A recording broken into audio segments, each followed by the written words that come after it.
Acabei de descobrir que esse tempo todo eu estava me filmando na pior resolução possível da câmera do telefone. Eu espero que tenha uma melhora considerável aí na qualidade desse vídeo. Mas enfim, vamos ao que importa. É... Janela de transferências, eu já falei algumas porções de vezes e fica repetitivo, mas é aquele momento em que começa a chover informação. E no último vídeo eu até falei assim, será que tem evaporação? Será que é chute, etc. Eu sempre fico com esse questionamento pro meu pessoal, né? Mas a verdade é que eu prefiro sempre ir pelo caminho de confiar no trabalho das pessoas que eu acredito aqui. Aquelas que eu não acredito aqui, você entende que de fato não tem credibilidade comigo, mas eu não sou ninguém na fila do pão e, enfim, não tô aqui pra querer passar alguma moral sobre nada, é só o meu critério próprio para poder estar ou não aqui no Analisa Vasco, então um pouco disso, mas é isso. Vamos aqui falar sobre tudo isso que aconteceu nesses últimos dias e tentar desatar esse nó, porque é uma coisa muito louca. É muita informação, é muita coisa. Até pra mim tá um pouco difícil de entender tudo.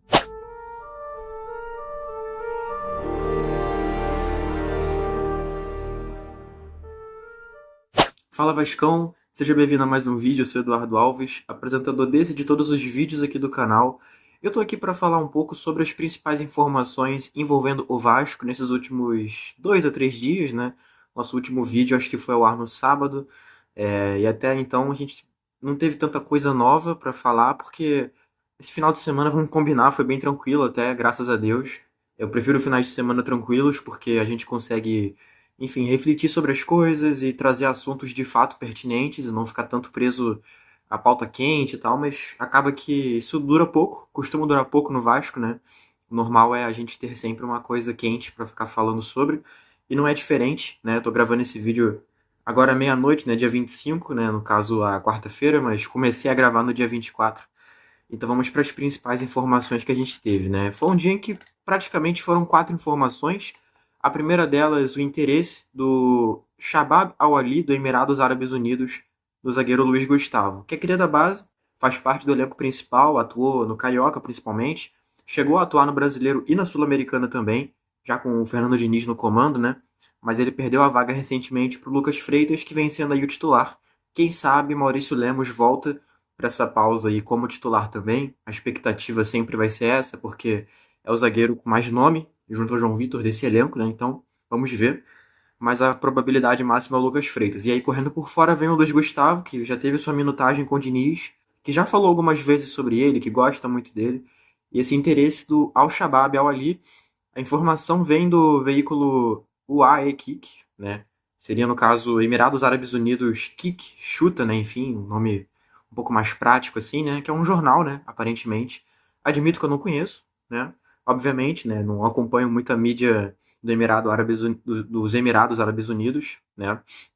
Mas tem bastante seguidor, é um perfil verificado e parece ter credibilidade, então a gente reporta por aqui também. E eles também informam que houve uma proposta ao Vasco por esse atleta. Então, não é somente uma consulta, e sim um interesse sólido, e a tendência é de que essa negociação aconteça. A janela de transferências se abre no próximo dia 1º de julho, então daqui a 6 dias, né, basicamente. Aliás, 5 dias, inclusive. Então, a gente pode ter uma resolução sobre isso, mas a princípio somente esse interesse e a proposta feita, claro, pelo clube do Emirados Árabes Unidos. A outra notícia que a gente teve é de que, apesar das negociações já em andamento, algumas até reportadas aqui no canal, né? Vitor Sá, Brian Rodrigues, Gabriel Pirani e Brenner, né? O foco do Cruz Maltino, do Vasco, nessa janela de transferências é o lado de campo do ataque, né? Então, o Vitor Sá e o Brian Rodrigues, eles entram nesse critério, né? Mas, por exemplo, o Pirani, né, e o outro nome que a gente vai falar aqui durante o vídeo, eu não vou... Tá no título, mas eu vou fazer um spoiler aqui, e também o próprio Brenner, né, acabam fugindo desse perfil. Mas o foco do Vasco é no lado de campo. A informação é do Globo Esporte, mais especificamente do Bruno Murito, que é setorista do Vasco, parceiro inclusive, fica um abraço para ele sempre. E aí, basicamente, a informação é de que o entendimento do Vasco é de que esse é o setor mais desequilibrado do elenco. Por quê? Não há um reserva.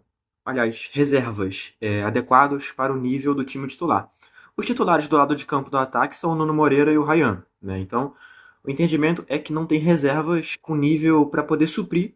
Eu acho que esse suprir é um pouco subjetivo, mas eu vou pela linha do que o suprir seja basicamente,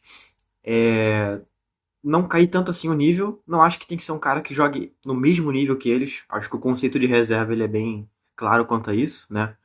Então, assim, não tem esses caras. Na direita, o reserva provavelmente seria o Adson, que de fato não tá num bom nível desde que voltou de lesão. Tá se encontrando ainda, pode ser que chegue a esse nível, mas não é uma certeza.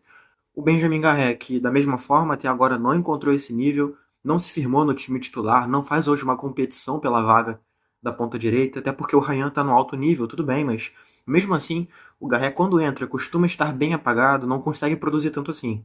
E na esquerda, o reserva imediato, acredito eu, que seria o Lloyd Augusto, que, bom, acho que é autoexplicativo, não é um cara que tenha ainda trazido, posso dizer assim, consistência nas atuações e tudo mais. O outro cara seria o Jean Davi, que, de novo, autoexplicativo. O Jean Davi que sequer entra em campo e muitas vezes nem relacionado é. Né? Então, assim, acho que eu não preciso nem aprofundar muito nesse ponto de vista aqui. E teria ainda o David, né? Que é a informação que a gente vai falar daqui a pouco. Mas falando somente de características, seria esse cara da esquerda também, né? Mas que ainda não se firmou, ainda não se encontrou.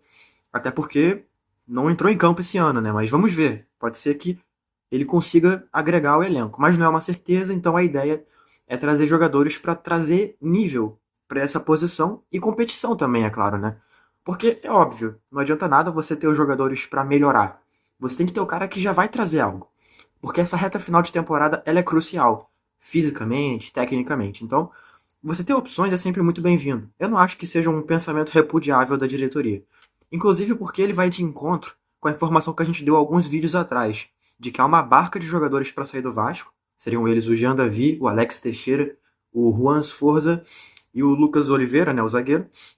Então, assim, o Jean Davi e o Alex Teixeira, que seriam opções para a ponta esquerda, o Alex numa eventual improvisação, claro, né?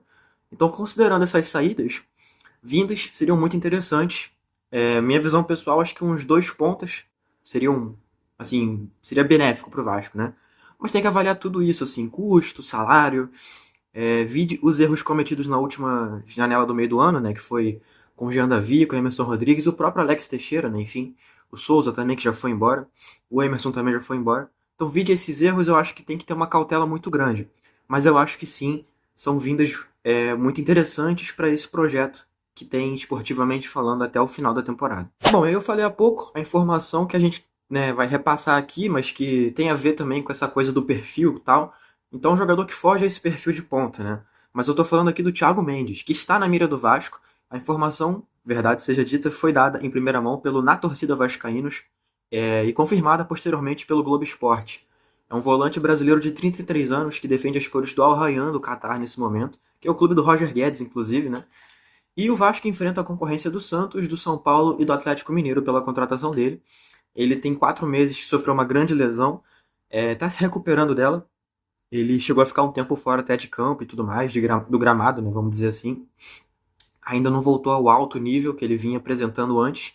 A gente fala alto nível no sentido de performance, tá? Porque assim, o campeonato Qatari, né, que se diz, ele é muito fraco. Vide o Coutinho quando veio pro Vasco, que estava meses lá, e demorou muito para pegar o ritmo. Né? Então, assim, a tendência é, se o Thiago Mendes vier, passe pelo mesmo processo, porque é um campeonato de nível técnico e competitivo muito baixo. Né? Um ponto positivo, ressaltado na matéria do Globo Esporte, é de que o Thiago Mendes ele tem a carreira dele gerida pela Talents Sports, que é a empresa do Paulo Pitombeira, que é o agente do Léo Jardim e do João Vitor, goleiro e zagueiro do Vasco da Gama nesse momento. O Léo também que tem todo esse imbróglio pela renovação, né? A gente já mencionou alguns vídeos atrás. Então, assim, tem uma relação muito latente com a diretoria nesse momento. E aí, essa facilidade, né, para o Thiago, esse contato, né, pode, por assim dizer, certamente seria um ponto positivo para poder, quem sabe, facilitar esse negócio da vinda dele ao Vasco. Teve uma informação que saiu pouco tempo depois, e é essa já em tom de rumor, tá? Não é apuração. Pelo menos eu não entendi como apuração do veículo que propagou, de que o salário dele é acima do 1 milhão. E ele, no caso, aceitou reduzir para 1 milhão. Ou seja, o salário dele é maior do que 1 milhão. E ele conversando ali parece que aceitou reduzir. Rumor puro. Não estou afirmando, não estou endossando. Assim, é para refletir, cara, realmente. É uma realidade financeira complicada. Se o cara vier para receber 1 milhão, ele tem que entregar a performance, né? Vamos combinar. Então, esse entendimento de que tem que ser um jogador para qualificar o meio-campo, inclusive também é mencionado isso na matéria do Globo Esporte. Isso vai de encontro com essa suposta pedida salarial do Thiago Mendes, né? Se de fato ele pediu isso, espera-se que ele vai entregar isso, né? A gente torce que seja o caso, até porque, enfim, é um jogador que agregaria muito, tem muita qualidade técnica, tem rodagem na Europa, aqui no Brasil jogou no São Paulo, teve bom desempenho por lá. Então, assim, a gente torce que venha, mas, cara, tem que pensar muito nessa questão financeira, até para não, como diz uma matéria publicada até hoje cedo, na terça-feira, o Vasco não cometer loucuras no mercado. Por fim, mas não menos importante, a gente teve, enfim, a confirmação do retorno do David e do Estrela, informação que eu mencionei há pouco, né, que a gente abordaria melhor, de que eles voltaram aos treinos integralmente com o Vasco. A informação é do Nils Colina, junto ao canal do Pedrosa, Lucas Pedrosa, né? Nils Colina parceiro, Pedrosa não sei se é parceiro, mas segue a gente segue de volta. Eu pessoalmente sou muito fã do trabalho, então fica um abraço para toda essa turma aí. Assim, David teve uma lesão sofrida na temporada passada, o rompimento do ligamento do joelho dele. Cirurgia muito séria, inclusive as fotos de treino do David dá pra ver que o joelho dele tá muito costurado. É uma cirurgia de fato muito profunda, muito séria, que para muitos jogadores significa fim de carreira. Então, são mais ou menos acho que 9 meses desde que ele parou de jogar para se recuperar e tal. E assim, uma recuperação recorde, né? Uma aceleração na recuperação muito boa. Mérito do Departamento de Saúde e Performance. Vamos ver se ele volta a campo sem ficar indo e voltando do DM, né? Enfim. E o Estrela teve detectada uma má formação, se eu não me engano, cara, num ligamento do joelho também. Não me lembro agora o nome exato, assim. Isso no ano passado, aí foi feita uma cirurgia para corrigir e tudo mais. Esse ano agora ele sofreu de novo dores no começo do ano, aí de novo fez um procedimento cirúrgico e aí sim, agora parece recuperado definitivamente. Mas apesar de já estar, ambos, aliás, estarem plenamente recuperados, o Departamento de Saúde e Performance ainda continuará acompanhando de perto, né? Vai ficar de olho na situação clínica deles, não vai forçar esse retorno, não vai forçar essa coisa toda, assim. Acho que até é o prudente a ser feito, né? Não correr tanto com isso, enfim. E eles já estão de volta aos treinos com o grupo e agora, quem sabe, já estejam também de volta com o time principal do Vasco, né?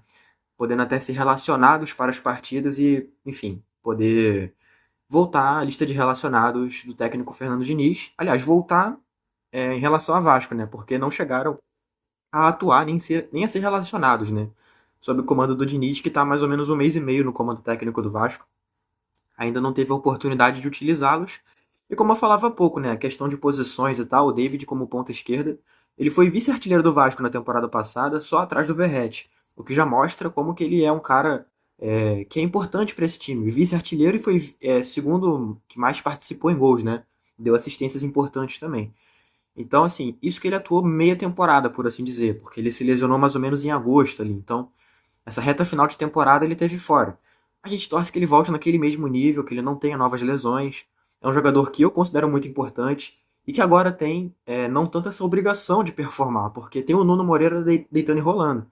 Traz uma característica diferente e pela característica física dele, eu acho que ele pode ser um cara para fazer sombra no Verratti também.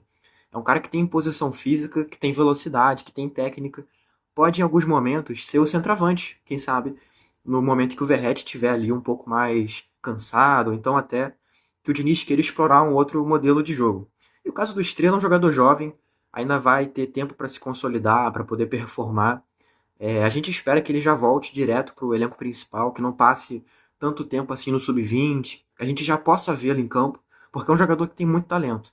Ele mostrou isso no pouco tempo que ele teve ali à disposição do Rafael Paiva no ano passado. A gente torce que ele mantenha esse nível, que ele consiga performar, até porque quem está ganhando com tudo isso, com certeza, é o Vasco e o seu torcedor, porque um cara talentoso como ele em campo é bom, porque o Coutinho passa a ter uma sombra de confiança no sentido de característica, de qualidade, e também o Vasco passa a estar mais perto do resultado, porque é um meio que potencializa muito o setor ofensivo. Então, acho que são duas boas notícias e a gente torce que tudo dê certo com eles. Até, claro, para a gente poder sonhar com uma reta final de temporada tranquila e segura, né? Podendo ambicionar os títulos que a gente ainda disputa. Bom, com isso eu fico por aqui. Obrigado a você que viu esse vídeo até o final. Eu sempre recomendo, né, as nossas redes sociais, @analisacrvg, assim como também, claro, se inscrever aqui no canal, deixar o like, ativar o sininho, que é muito importante, também comentar aqui nesse vídeo a sua opinião sobre tudo isso que foi dito aqui. Bom, semana que está sendo até bem intensa, muitas notícias, tem muito mais coisa para a gente poder abordar, a gente vai tocando esse barco com o tempo. E eu queria falar que hoje à noite teremos uma live stream aqui no canal, às 8h30 da noite, então se você quiser participar conosco, a gente vai ter esse debate ao vivo ali, sobre temas que digam respeito a esse momento atual do Vasco, tá? É sempre uma resenha muito tranquila até, eu digo assim, não é muito uma mesa redonda, é mais talvez um papo entre amigos mesmo. E eu acho isso muito importante até para poder gerar um ambiente para debate. Então a gente convida vocês a participar disso. Não menos importante do que tudo isso que eu falei, tenho mais dois convites. O primeiro para conhecer o nosso site, analisavasco.com, o link está aqui na descrição. E também para entrar no nosso grupo de WhatsApp, que também está aqui na descrição, fazer parte da resenha conosco, trocar essa ideia e torcer pro Vasco, que é o mais importante acima de tudo, beleza? Tamo junto, valeu, e até a próxima.